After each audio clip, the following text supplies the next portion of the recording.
Boydie, coming to you first of all. There's been a lot of talk in the last couple of days about a certain Ollie Watkins and a potential possible, maybe a move to Arsenal. The news yesterday, Arsenal rejected a bid. Aston Villa rejected a bid for Arsenal. Ollie Watkins, despite the fact his family support Arsenal, he grew up supporting them as well, says he's happy to stay at Aston Villa. Is that the end of the matter? No, I don't think it is. I mean, I don't think Arsenal would put themselves in a position where they went out there and went after someone if there wasn't any inkling that he was wanting to join them. I think when you look at, obviously John Duran was linked with a few moves before. That's obviously been done now. For me, looking at it, I don't think this one will rumble right onto Monday evening. I can't. Do you think Arsenal will get him? I'm not sure they'll get him, but I think they'll go back in again.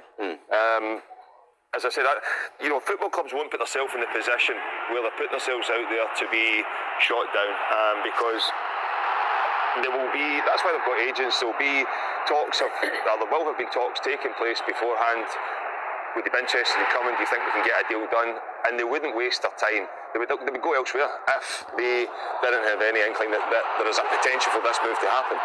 For me, I don't think it's dead in the water yet. No, where do you sense this going, Clinton? Because, John Duran's gone, and we'll talk quickly about him a little bit later, but if Watkins goes as well, the cupboard up front is looking somewhat bare for Aston Villa. They're into the Champions League last 16, got that top 8 finish.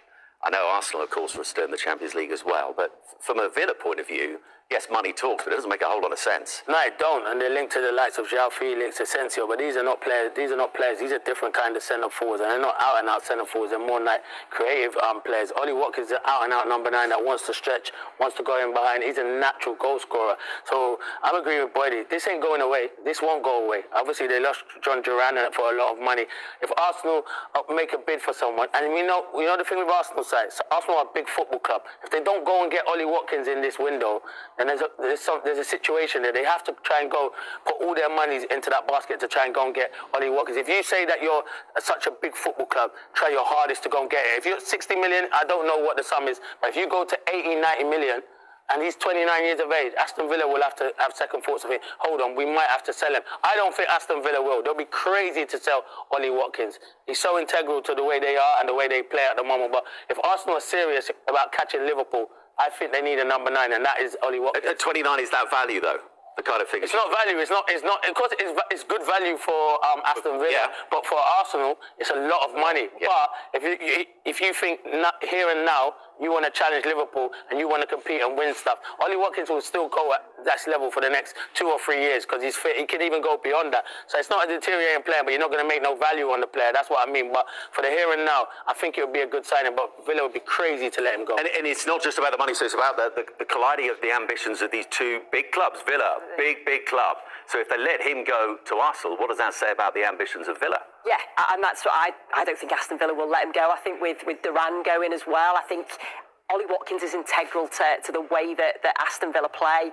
I think we saw the progression of him under Unai Emery, and he's actually spoke about that. He said, I've developed as a player under him. So you think from a player's perspective, he must think, well, I'm getting better all the time. Aston Villa, like you say, are a club with huge ambitions. But then from an Arsenal perspective, of course, they need striking reinforcements. We've said that. Mikel Arteta's come out and said that. They've showed that by putting the bid in. So you can understand why Arsenal are going for him. But I can't see for 1 second why Aston Villa would let him go. But one player they definitely have let go, Dawes, is John Duran. He secured that move to Al Nassr. He joins up with Cristiano Ronaldo. He's still only 21 years of age. I mean, the wages, as we would expect going to that particular league, astronomical compared to what he was on at Aston Villa. He's moved on to the realms of 320,000 a week compared to, I think, roughly around 75 at Villa. Listen, there's going to be the inevitable criticism. He's gone for the money, but he's only 21. When you look at his upbringing in Colombia as well, the way his family backed him through some really, really tough times. He's not had that many starts this season, 7 Premier League starts at all, some spectacular goals. You can't really blame him, or can you? No, I don't think you can. Everything will have played into this decision to make the move. Ollie Watkins is their main number 9. You've seen that. You just said what he started 7 Premier League games. So he's always played second fiddle. He's always come on and scored goals. And I'm sure when this opportunity came up, he thought, look, everyone, we've all had different backgrounds and we all look for different things. Would I have gone? No, I wouldn't. But my upbringing might have been different to what John Duran was. So I say good luck to him. Go Would and have fancied over 300 grand a week? yeah, probably would. I'd like that now. No doubt in that, and that's why people's heads are turned. I have never... And the Ronaldo factor as well. You know, Yeah. to play alongside him, albeit at the sort of autumn of his career, however long that autumn's going to go on. It's not the Premier League, though. No. For me, would I have done it? No, I wouldn't. I would have stayed. He's still on £70,000 a week, but he's not playing, so I can see why. And also at 21, he can look at this and say, look, 2 or 3 years, fill up the bank account, come back, and I'm still only 23, 24. Yeah.